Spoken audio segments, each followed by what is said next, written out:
Welcome to the Witches Movie Coven. Hey, everybody, grab your goat, grab a drink, grab your wand, maybe some popcorn, because let's talk movies, shall we? I'm Patti Negri. I am one of your hosts. You might know me from my witching hour, from television shows, from here right now. Let me introduce everybody a little bit, and then Richard-Lael, there's Richard-Lael right there. You know him as the gentleman psychic. There's Jason Mankey, author, witch, amazing guy. Heather Greene, our expert on all things movies. And the birthday girl herself, Courtney Buckley. So let's Courtney, happy birthday. Yay! Hey guys. Thank you. All right, Courtney, make a wish. Oh, I wish that Jason will love this movie. Well, that's not going out. Anyway, we will do all of our introductions of what we're doing later, but I wanted to start out there because the movie this week we picked because it's Courtney's birthday and she picked the movie. And all my fault. It's all her fault. It is all her fault. And the movie we picked is Your Highness. It's a 2011 film with James Franco. And Heather, do you have any of your wisdom from your book upon this or anything you want to talk about it? No.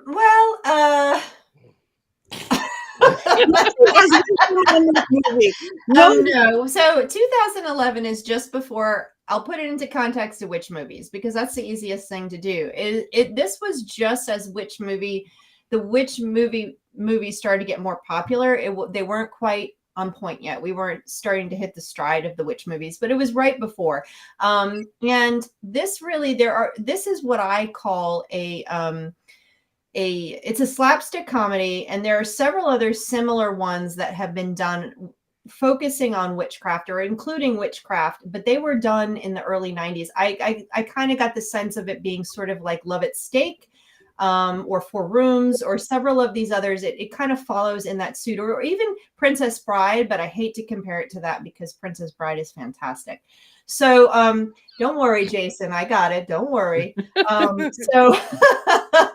I also love Princess Bride. Yeah, Princess Bride is fan, but it follows in that slapstick style. But this is what I call it. It's a slapstick. It's a witchy sword and sorcery slapstick comedy, sex comedy is what it is. So there's a very specific direction to its comedy. It's an anomaly. There aren't that many at this period of time. And again, during the 2000s, prior to the witchcraft craze of movies, which began about 2011, a lot of the witchcraft you saw in movies was similar to this. It was wrapped up into epic journeys. And I've talked about this before. If you think back to 2000, so long ago, you were looking at Lord of the Rings, you were looking at Harry Potter, you were looking at The Lion, the Witch, and the Wardrobe. So a lot of the witchcraft we saw in the 2000s, a lot of it was wrapped up in this sword and sorcery, this epic story stuff. Most of it. So this kind of was playing off of that. It's a little late, but that happens all the time. But that's where this sort of fits into the context of witchy movies. Thank you. For anyone who hasn't seen it, Richard-Lael, did you want to give your synopsis? I would be delighted to go on this quest where I may die, and Courtney most certainly will. Oh, that's awesome. That was brilliant. That is, I stole a little bit there, Courtney. That is part of your thing, but that is a quote, and it did make me cackle when I watched it. So the story is, as Heather so aptly put it, it's very sword in the stone. It's sort of medieval magic quest. A young prince, king to be, is now he's gone on a quest and he's met the girl of his dreams and he brings her back, and she is but 19 years old, and she is, of course, a virgin, as they all good white Christian girls in the medieval ages were. So unfortunately, he has a brother who is a little bit lazy.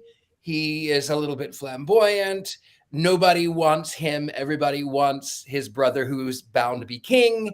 And then, of course, the day of the wedding, the brother who has been invited to be the best man has decided he's going to go on his own quest with his page, Courtney.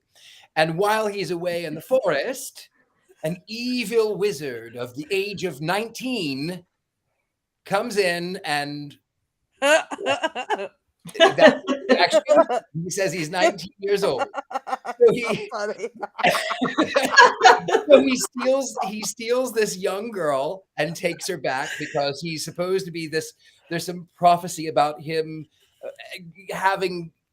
giving birth to a dragon through this sort of moonlight escapade. And then of course they go on this major quest, and it's not a Johnny quest. That would have been better. But they go on this quest to find this girl and to bring her back, and then also to find themselves. And along the way, they meet a centaur that has a very special member in the whole run of the story. He wears it around his neck as a quest. As a conquest to show what he's done. Now, I normally wear mine in my drawer in the bedroom, but that's neither here nor there. Happily ever after. And then I wasn't high enough for this movie. They meet and then there was that guy. The wise wizard. The wizard who's a pervert. He's the good wizard, the old wizard who somehow looks like Mitch McConnell. I don't know why. But somehow more cognizant. Wait. What? No.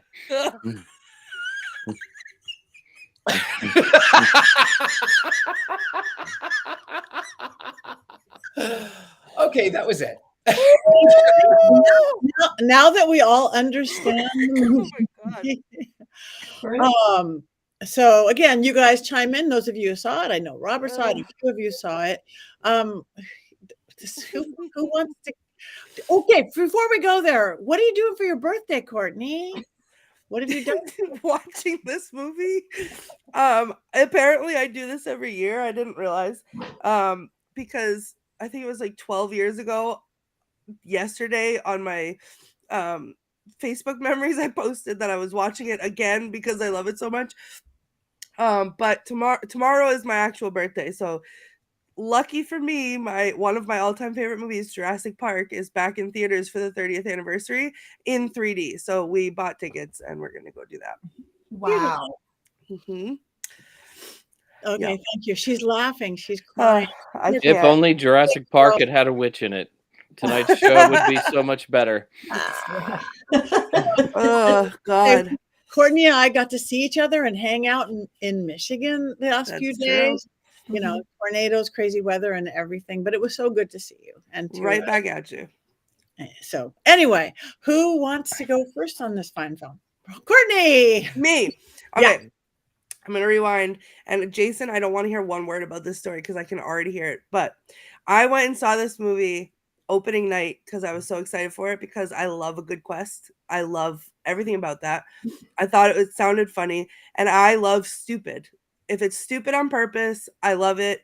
And then we went to see it and I could not understand. And this is the part, Jason, I don't just wait. We were like one or two of like 6 people in the theater at like the main showing on opening night. And I couldn't understand why, because it was so funny. It was so funny. It was so quotable. Stop. It was so quotable. I still to this day say things from this movie on a regular basis. To me, it's up there with like Step Brothers as far as quotability. No. Yes, it is. And Robin Hood Men in Tights. What was the other? Borat that I say constantly. This is one of the movies that made me love movie quotes. Because it just became like a tick. Like I couldn't stop saying it. Okay, so we all have that movie. We all have that movie that is so funny that made us love movie quotes. Yeah. Okay, for me it was Airplane. I'm dating myself here, but it was Airplane, and I just will throw in an Airplane quote randomly at any period of time. Maybe Monty Python, but definitely Airplane was mine. This there is only one quote. Excuse me, he's falling over. He's so upset. There's only one quote in this movie that I probably will repeat, and I cannot say it on air here. So I'm just going to leave you all with that. I'm gonna edit one because serious. the one that I say all the time. Sorry. The one that I say all the time is magic, mother clucker, like all the time. But are you triangle face? Never triangle face. Triangle face scares me. Now, when you do it, it's funnier than the movie. Yeah. How? First of all, thank you for the compliment, but also hilarious. And I think maybe it had to do with the fact that the page's name was Courtney, but like there was just so much.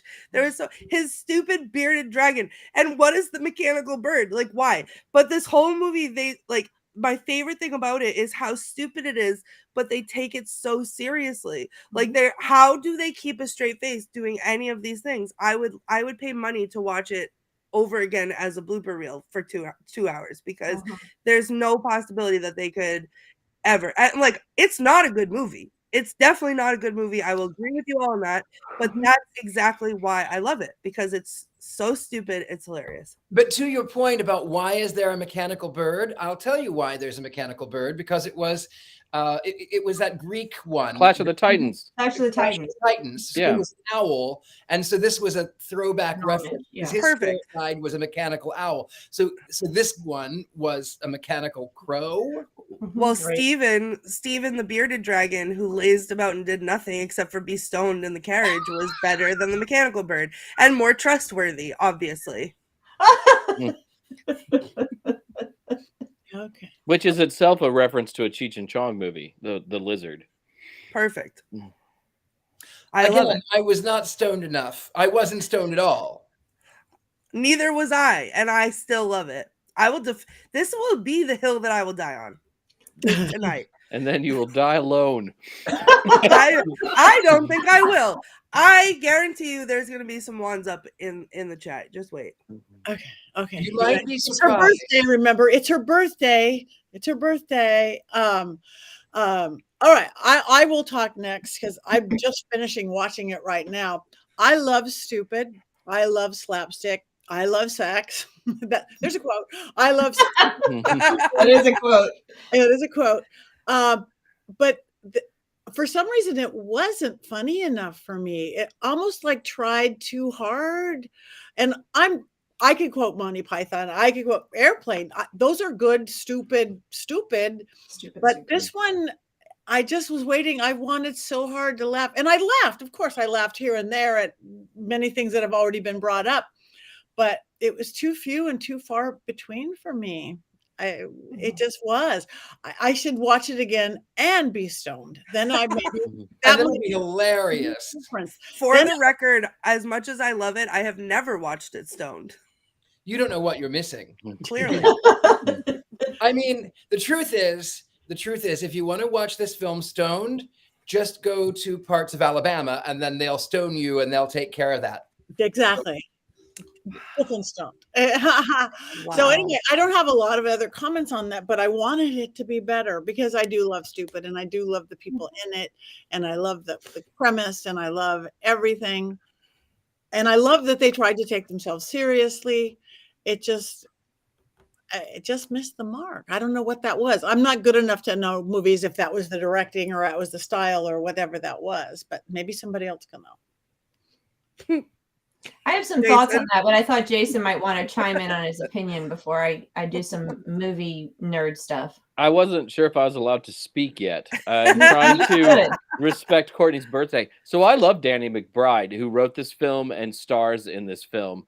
The Righteous Gemstones, I think, is the best show currently on television. So I love Danny McBride. Heather, you don't have to agree. It's fine. But this movie doesn't work. It's not funny. Danny McBride only plays Danny McBride. And it really is fish out of water. And maybe that's part of the joke, but it's not funny. It's not funny in any way, shape, or form. And I often talk about how movies don't like really have a theme, or they kind of are in conflict with each other in this film. And that happens here too. It doesn't exactly know what it wants to be. Is it completely a stoner comedy? No. It does try the action adventure scenes James Franco is not a good enough actor for that. He also is gross. So watching him is a little, I had to take a shower when I was done. And, since we are talking about this film, I feel like I should just, do some cleansing while we're doing it. It just doesn't work in any way, shape, or form. And it's sad to see somebody like Natalie Portman debase herself by being in this movie. I mean, I don't know. Natalie Portman in V for Vendetta trying to be British. Hello, I'm British. I'm certainly not an American. Oh, I don't know. V for Vendetta is such a good movie, though. It's so much better than the graphic novel. V for Vendetta is great. It is a great film. I do love V for Vendetta. But Natalie Portman's accent in that was atrocious. So that's it, Jason. I did write like a little thing. If anyone has ever seen honest movie trailers, I did write one for this. Oh no. Okay. Danny McBride stars as Danny McBride, but this time with an English accent that rivals Kevin Costner for awfulness. Imagine a movie that is essentially 4 stone dudes playing Dungeons and Dragons, but with a $50 million budget. Delight in incest jokes and uncomfortable homophobic moments. And yet, somehow, this turd stars Natalie Portman, Your Highness. What is not to love? That's Sold. Take my money. I will buy a ticket. I think my works that came from the sea. Oh well, no, I don't know about that. I'd rather watch that, I think. But I do love stupid movies, and I'm a big fan of Step Brothers, which Courtney noted. I love Will Ferrell. I was excited to see something silly, and I really needed it today after some stress this week. We're down here in Atlanta with the storm. I'm like, okay, this is going to be nice. It's going to be a nice out. And I did a string of horror movies with my family recently. So, but yeah, I think it missed the mark. And I think there were funny moments that really worked for me. There's some funny quotes. Definitely I laughed. I'm like, but I think it didn't own the comedy the way like Airplane or Monty Python does in that way. And it also didn't, it didn't go far enough that way. And it also just, I don't know. It didn't hit the mark of that true, that totally flamboyant, crazy, slapstick stuff. And so it was, the laughs were few and far between, like Patti said. It wasn't enough. Now, the real telling of the success of a movie like this is whether people are quoting it, because usually these movies are funnier when you talk about it after. I never heard anybody talk about this movie. So it's not to me. I didn't talk to you, Courtney. I know. Clearly. So I don't think this movie was horrible. I don't think it's the worst slapstick comedies like this that you just walk away from and you're like, there was just nothing there for me. This one, it had its moments that were good. Mostly for me, I'm like, yeah, I don't need to there, but I do have a few quotes that I will remember. Again, my favorite one I cannot repeat on air because this was not something that I can even change. I'm laughing thinking about it, excuse me. But but there are a few moments that I thought were pretty funny. They had their times, but overall, and then the gore, which I didn't get to be here last week, and I'm very specific about the use of gore. I don't get gore, I'm not gore-phobic, I don't get oozy or woozy or whatever. But I think gore needs to serve the purpose of the story, and I don't think it did here. I don't think having the level of gore in this movie was necessary. I think that detracted. I don't need to see in my funny slapstick sex comedy, some of the blood and stuff. So I think that was, and I think some of the CGI. The one thing I thought was interesting, though, I'm talking a lot. Sorry. No, good. I read that they didn't fully finish the script. So a lot of the dialogue you're hearing was purely done on the spot. And some of the CGI and some of the stuff they were doing. And you can tell that because there was references that just kind of usually a writer will make a bigger, and that's one of the things I like. They'll make a bigger deal out of references, self-reflective references to other movies. A writer will make sure you notice and make a bigger deal out of it, but they kind of rolled. And I'm like, I don't know if anyone heard them mention Hufflepuff when they were doing a spell. That he was doing a spell and he said Hufflepuff. And I'm like, did he just say Hufflepuff? And I think that's part of the improvisation that gets thrown out that isn't, a writer would have made a bigger deal out of that. So you have those moments you can tell. And that I think was cool. That I think made the movie better to do that. It's kind of a neat kind of, I love improvisational comedy. So you can see that elements in this movie. It would have been better if they had winked at the camera a lot more. And I think when you watch something like Robin Hood Men in Tights, or you watch something like Monty Python and the Holy Grail, they're obviously winking at the camera, and there was an earnestness to this movie that really didn't suit the material. Maybe that's where it was off then. You know, I don't like too much winking. I think some is good. I think you movie enough. That's a good way of describing it. It took itself almost too seriously in points where it lost its comedy, and that, you know. But see, I think. Sorry. No, go ahead. I was just gonna say, I have to be honest. Like, I've seen and enjoy Robin Hood Men in Tights and Monty Python, and to me, comparing the two is like apples and oranges. Like, I don't think they're in the same category. No, they're not. So it's two very different. Okay, not what I meant. I don't like Men in Tights, so I'm just gonna say that, but that's okay. It's two different senses of humor, and like, so I will say I'm not surprised at anyone's reaction at this movie.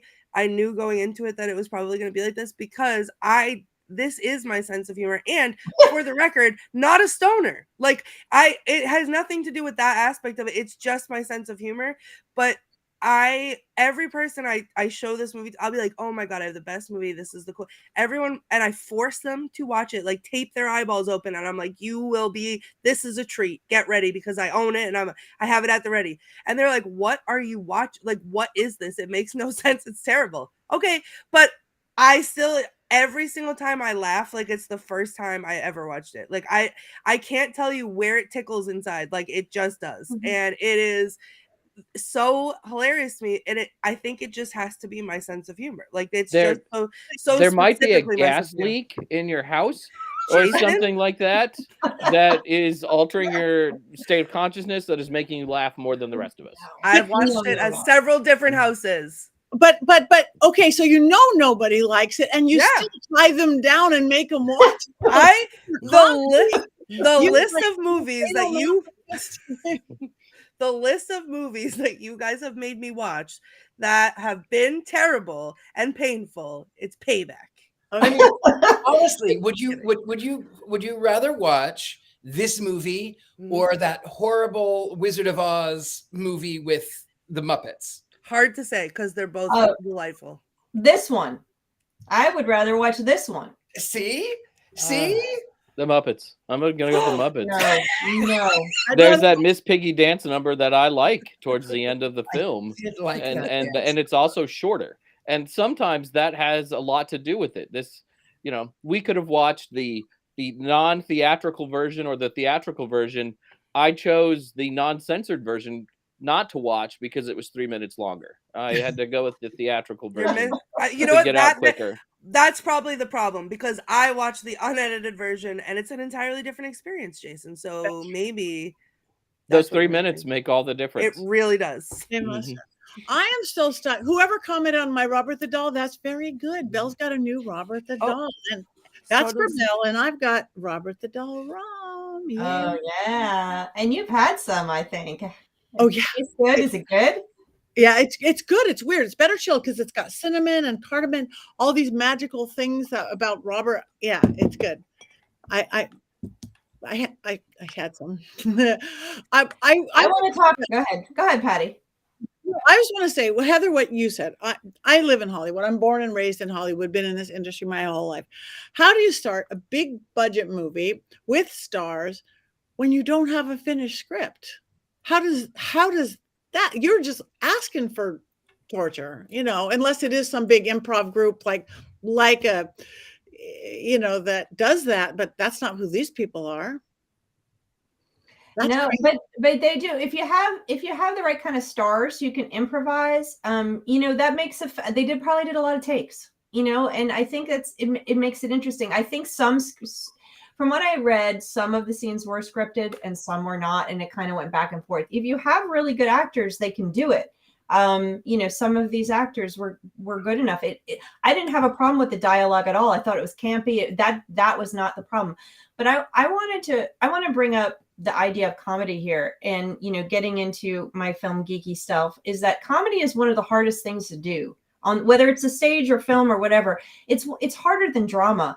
And also, Courtney's right. This is not the same. If we get into the really mincing and taking apart of different types of comedy, this isn't exactly the Men in Tights type of comedy, because he does do a little bit of this in his movies, but it's a little bit different. It's a little more refined, and also it was more practiced. You had a very practiced comedic thing going on with those films. With why can't I think of his name right now, because my brain is not working.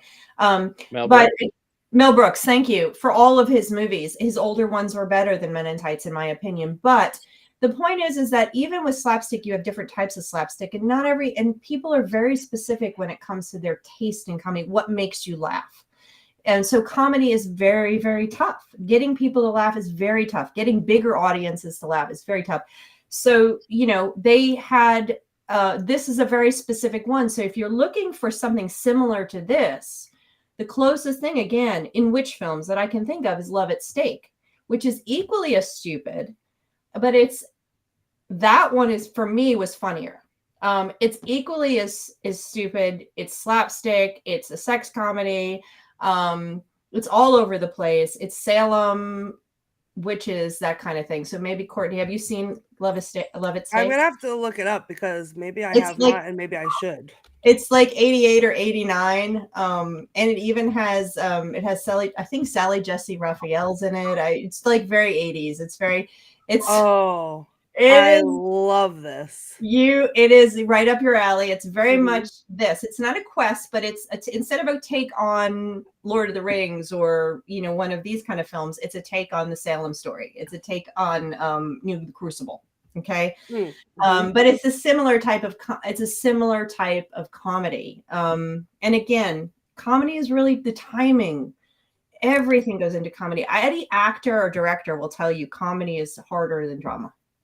Well, I think this is supposed to be a stoner movie, like Pineapple Express, which is the same group of people who did this film. Yeah. And they didn't make it a stoner movie. Maybe it would have been funnier had they gone all in on that aspect of what they do, because Pineapple Express is funny. Instead, they went somewhere in the middle, and that's why it just doesn't work. But see, I don't like Pineapple Express. I don't think it's funny. I don't think I've ever seen Pineapple Express. But that's the thing, that's what I mean, is like, it's supposed to be the stoner movie, but that was like the least of it for me, because those movies don't really do much for me at all. Dude, Where's My Car, I think when I was in high school, is funny. Yeah. But other than that, I think they're boring and repetitive, and they do the same thing, and it's the same humor every time. So this was different. Like, it was the people that I think are great and that I love, but they did something a little bit different. And that's, I think, what brought more enjoyment for me to watch it rather than their other movies. I don't love their other movies as much as I love this one. I don't think this was a stoner movie. But anyway, go ahead. It didn't feel like it. I agree with you, Jason. I was going to save this for later, but I feel like now would be a good time, because I have a confession to make. And I'm going to ask, Father, forgive me, for I have sinned. I actually enjoyed every second of it, and I thought it was hilarious. I knew I could count on you.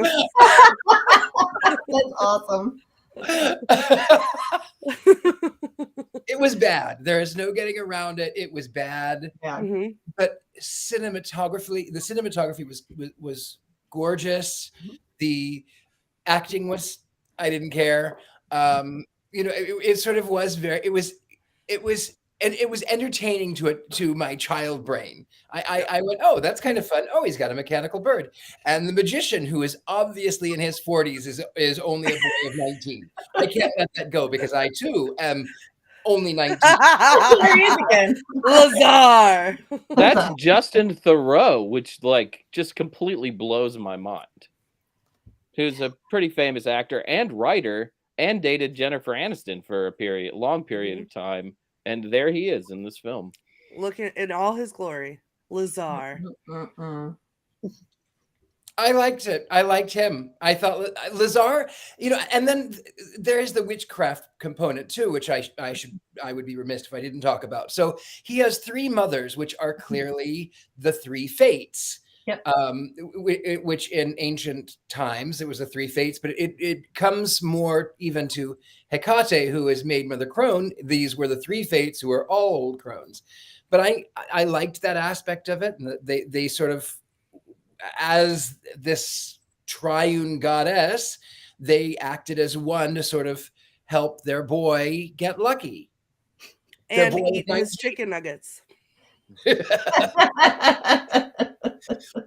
See, it's going to get funnier and better as we talk about it. That's how you know you have a decent one of these slapstick films. But talking about the magic is really cool. The one thing I did enjoy was seeing the 3 fates, because that is one of Hollywood's most favorite tropes that they do in these type of movies is the seer witches. In any type of sword and sorcery, you're going to have a seer witch, whether she's old or there's one movie, I don't know, I think it's Conan the Barbarian. She's young and then turns old. I can't remember. Anyway, you have these seer witches throughout these type of movies, and that's really the only presence of witchcraft. So they use that trope. They've seen movies like this, obviously. And then, of course, you said the fates, you said Hecate, and then we can also bring up Macbeth. And really, Macbeth is the most influential Western text on the representation of witchcraft. And here you have them. In this silly, stupid, slapstick comedy, we find Macbeth and all of that representation, and we show how powerful that representation of witchcraft is, even in these silly little movies. Weird sisters hand in hand. And I want to quote them right now so badly, but I can't because it would not be appropriate on air. to the effing. Yes, there you go. That's what I was thinking right there. To the effing. That's another one I say on a daily basis. But I have to say, Richard-Lael just made a quote that's apparently already on a T-shirt. Uh-oh. Yeah. I just lost it. Something, it was very entertaining to my child brain. It's already on a shirt. It is. I mean, yeah, I thought it was very childish. I mean, I'm only a boy of 19, so I'm not as mature as you fine folk. But but because I'm a child of 19, I thoroughly enjoyed it. I did. Yeah. But it was mostly because I liked looking through and seeing all of those little elements. I liked seeing the one that I can't remember now. Why the Titans, Clash of the Titans. Mm-hmm. I liked seeing that little reference. I liked seeing some of the epic. I liked Macbeth. I liked those little elements, even if they were sort of sloppy and they were thrown in and they were misplaced and they were not well executed. And I have to say, this fellow, this guy. Wait, we keep bringing his picture up, and the quote is my favorite thing. And another one that I say all the time when they're like, puff upon this pipe and have a vision. And so the one brother is like, oh my God, these terrible visions. And then the other one's like, look at him like, perhaps I'm not puffed quite enough. Like, And then he's like, are you seeing what I'm seeing? And he's like, you losing your absolute mind? Like, handle your ish, Fabious, please. Like, so I say that one constantly too. And then of course to find out where like he's, not the wise old wizard, he's the crazy old wizard. Yeah. But like but like just he's like, oh, secrets, and then the grown adult man is like, don't tell father. Okay, so Star Wars, who does he look like? He looks like somebody. He is this character looks like somebody, and I've been racking my brain to try to remember. Who is General Akbar? Like? It's a trap. Yeah, it might be Akbar. He's supposed to be Yoda, though, right? I mean, he's playing that role of Yoda. It's like, is it Akbar? Maybe that's, but Akbar looks like a fish though, so I'm not sure. There's somebody. He looks like somebody, yes, but he's supposed to be the Yoda character, clearly. Yoda or he's in Dark Crystal, the woman. He plays that role. Which is also very common. That's a very common character once again in Sword and Sorcery, is just to stumble upon some old character that gives you wisdom. Of course, in this case, it's not only wisdom he gives you. Trauma. Maybe that is wisdom. I don't know. Clean yourself up. I also have to say some of the quotes that, like, in the beginning where he's pouting because his brother's getting all the attention and he's out and he's like swinging the sword that he can't really lift up, which is like so stupid. And then he's like, his brother comes out and he's like, come on, join the festivities, be gay with me and father. And he's like, I don't want to be gay with you too. And then when he says, here, let's sword fight. He's like, I don't want to do swords with you. I want to do them by myself. And so I say that all the time. Like, someone asks me to do something, I'm like, I don't want to do swords with you. I want to do them by myself. See, if I was ever to watch this film again, I only want to watch it with Courtney. I scream literally, like I watched it again for the 927th time 2 nights ago, and tears were pouring down my face because it's funny to me every time. I mean, that gas leak really needs to be checked out. But if I were inebriated and watching this with friends, I do think it would be fun. But watching it alone on my couch is not really the ideal situation. So what you're saying is that you are not having the same visions as I am, and you need to puff upon this bed. You're not seeing what I'm seeing. I am saying that I would watch it with you, Courtney, in person. That is definitely what I'm saying. Right. I agree. That's how I would see it again. And be stoned. I'm going to really, really stoned. I would watch it with you, Courtney, but as much as I enjoyed it, it is not one that I would ever watch again. Fair. Very valid. I want to go back to the age thing. It's all the ages seemed weird. Other than the 19-year-old is a 40-something-year-old. To me, the younger brother looked like older than the older brother. Yep. Younger. I don't. But that was the part of the charm to me. Like every time I think about that while I'm watching it and I look at the two of them together, I giggle. Like this is the movie that I watch, not when I want my brain to be stimulated or anything else, but when I just want to giggle for no reason, because like Richard-Lael says, it's the things that I would laugh at in high school when I was immature. And they're so immature, and it's so funny because it just releases that part of your brain that lets you say, you know what, like, fine, it's so stupid, I'm gonna laugh at it. Danny McBride plays Danny McBride. That's the only thing he can do. And I definitely take my money. I think that's why I say sometimes you just got to find a Will Ferrell movie. I love one of the movies, and my partner won't watch it with me because it's that stupid, but I love to watch it. It's it's Eurovision. It's there's movies you just watch because they just make you laugh and they take your brain away and you just have fun and you don't think. And you know what? This is one of those. There's not a lot of thinking. No thinking. I want none. And that's all good. Not every movie is going to be a Hitchcock movie. Not every movie is going to be a Scorsese movie. Not every movie is going to be a thinking movie, and that's totally okay. Not every movie is going to be Will Smith in Bewitched.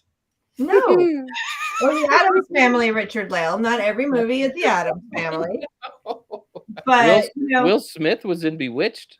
What? Will Ferrell. Will Ferrell, yeah. I was thinking there was like another remake I had missed along the way. No. See, which would actually maybe have been better if it had Will Smith in it.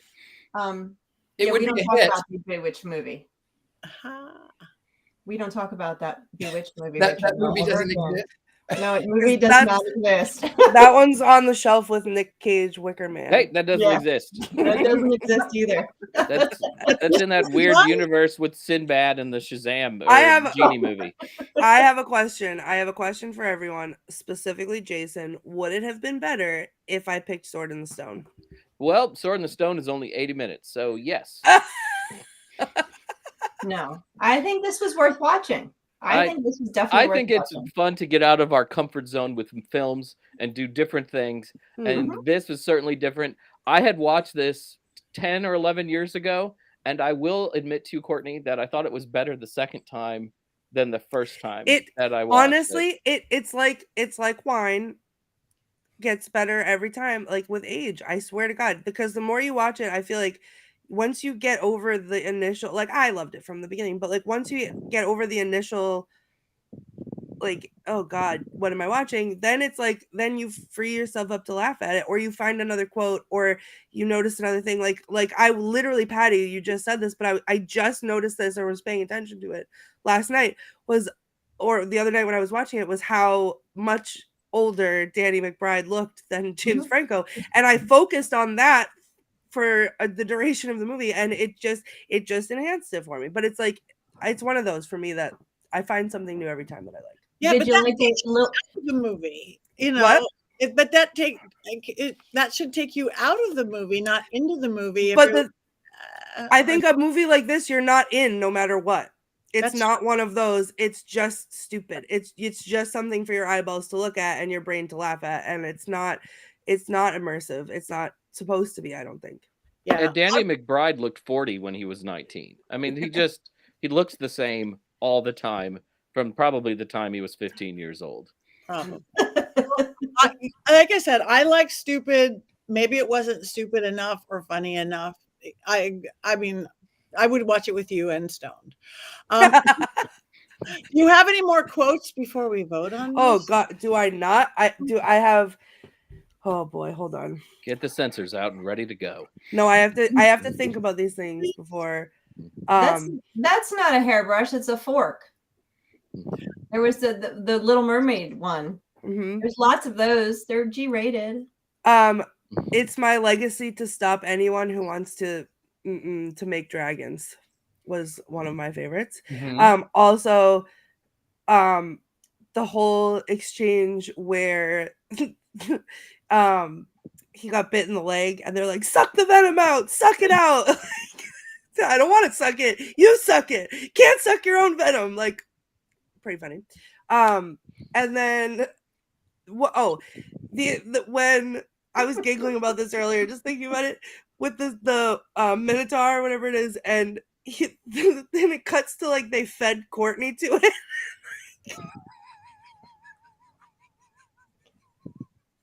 And he's like, help. And it's like sniffing his hair.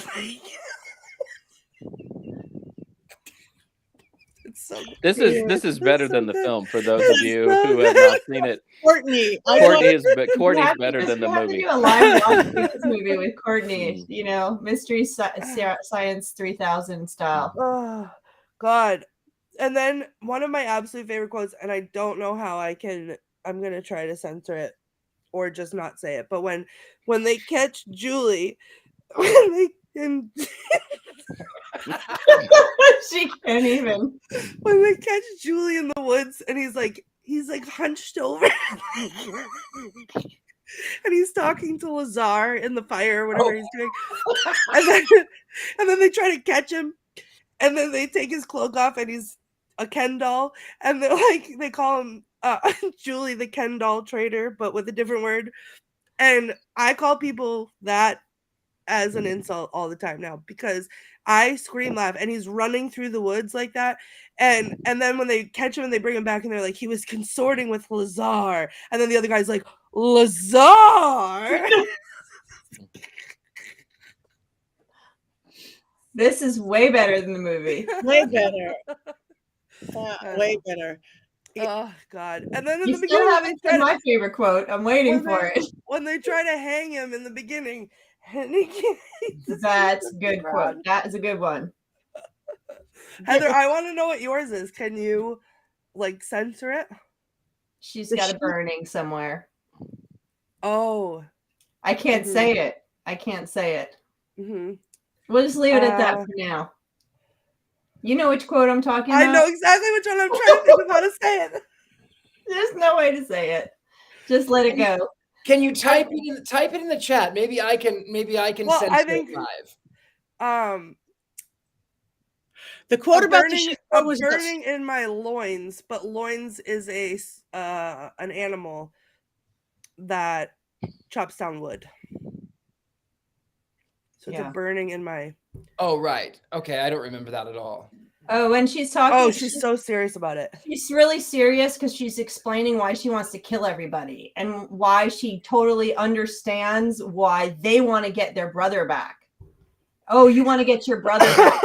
I understand because I've been on this quest I've had a burning in. That feeling is all too familiar. I've had a burning in my.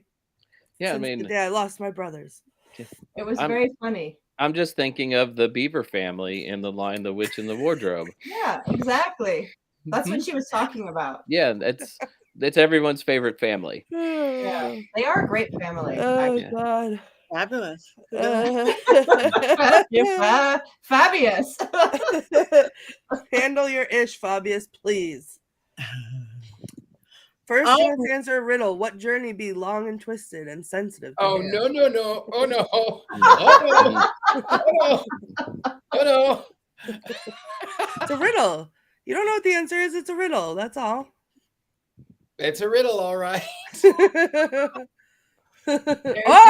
the order button. I am smashing the order button. I would pay money for a Courtney one-man person show of this movie. Yes, absolutely. I know every word of it. I know every word of it. Clearly. And if we have a watching party, and you watch it with me, I do recite it, and no one can stop me, because that's also how I enjoy the movie. That I want to see. That I would definitely enjoy that. We'll have to have a watch party of this movie at some point.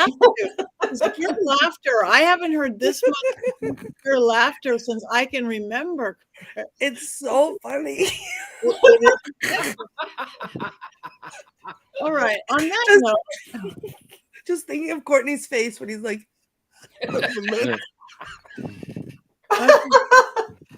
and his haircut. There you go. Oh my God. All right. On that note, we need to vote because we want to check in and we want to wish Courtney happy birthday.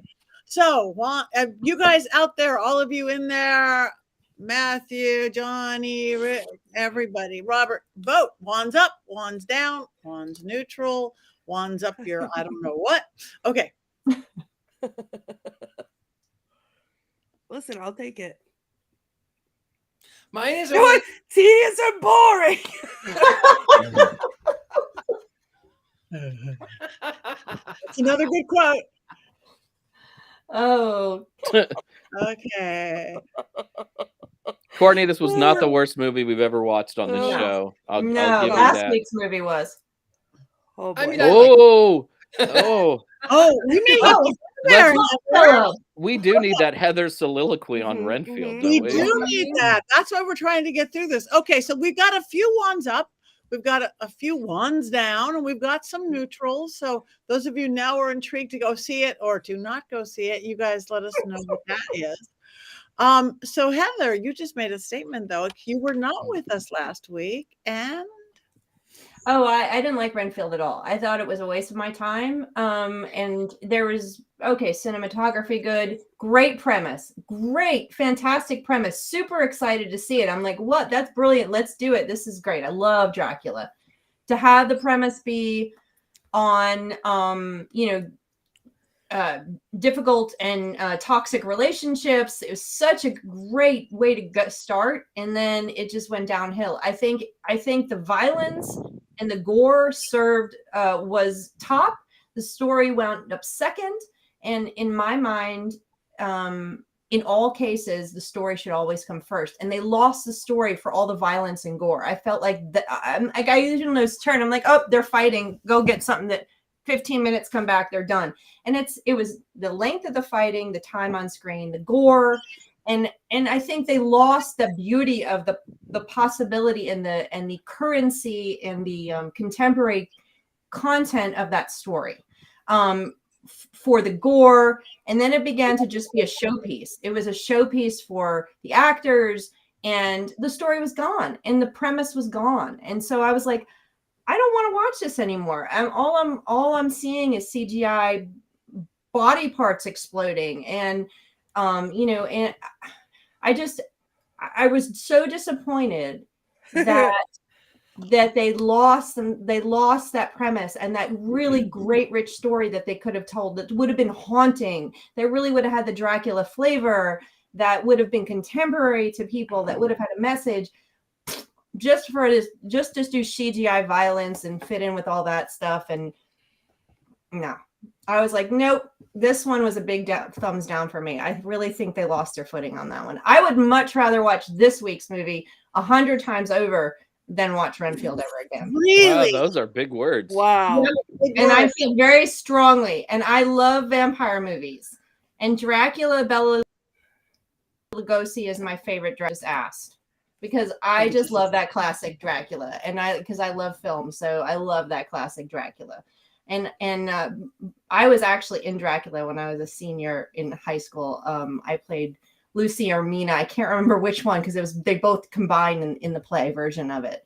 So I was the one that gets bit and all that stuff. So that was super, super fun. So I love Dracula stories. I love that it missed the haunting stuff. I think they could have done a better job. They could have led with the story and let the story be the main part, and done the violence and the gore less. And then it just felt like a showpiece for some of the characters. And I'm like, Lord, I don't need to see this. This is not what the story is gone. It's going from that. Anyway, I could go on for hours, but I liked it. And there was too much blood to make it really gory. Like my quote last week, there was not many buckets of blood in one head. So it turned into comedic. So anyway, we are running out of time. I want everybody to check in and to wish. So who wants to go first? What's going on with you, Jason? I am home for like a good month, and I'm super excited about it. But in October, I will be at the Festival of Souls in Memphis, Tennessee. And then I will be at the Pagan Pride Day in Las Vegas, I think November 11th. And tonight I'm representing the Buckland Museum of Witchcraft and Magic in Cleveland, Ohio, which is one of my favorite museums. And I'm also writing a Ray Buckland biography right now. But if you are in the Cleveland area, this is the best time of year to go see the Buckland Museum. And Stephen, who runs the museum, you now owe me $10. Thank you very much. All right, Richard-Lael. Well, I will be leaving on Friday, actually, for Atlanta, for Debauchery Burlesque Ball Atlanta, and where hopefully I get to meet Heather in person, and I'm looking forward to that. Then, of course, I'll be in Ohio in the end of October, and you can find me here in New Orleans. Also, you can find me at thegentlemanpsychic.com, anywhere good gentleman psychics are sold, even in bad movies that Courtney loves and that I kind of loved every second of it too. So even there, you could find me there. Heather. I'm here in Atlanta, and I hope to see Richard-Lael soon in person, some way, somehow, make that happen with magic. And otherwise, I am not going to be doing much traveling in the next couple months, but I am online. You can find me at heathergreene.net, and that connects to all of my socials. I am a journalist, so my articles are often, the links to all the places those are as well, and I post those on my socials. And otherwise, again, as I always say, I'm working with my fantastic witchy authors, working on their books, getting them out, and we have some really good ones coming out. So pay attention to my socials to see what the latest, greatest witchcraft and occult books that I'm working on that will be published. I'm going to be posting a list for the fall soon of my fall coming books, and there's some really good ones in there. Hey, thank you. Who hasn't gone yet? Courtney. I have a very shocking announcement for everybody. I'm officially a doll collector.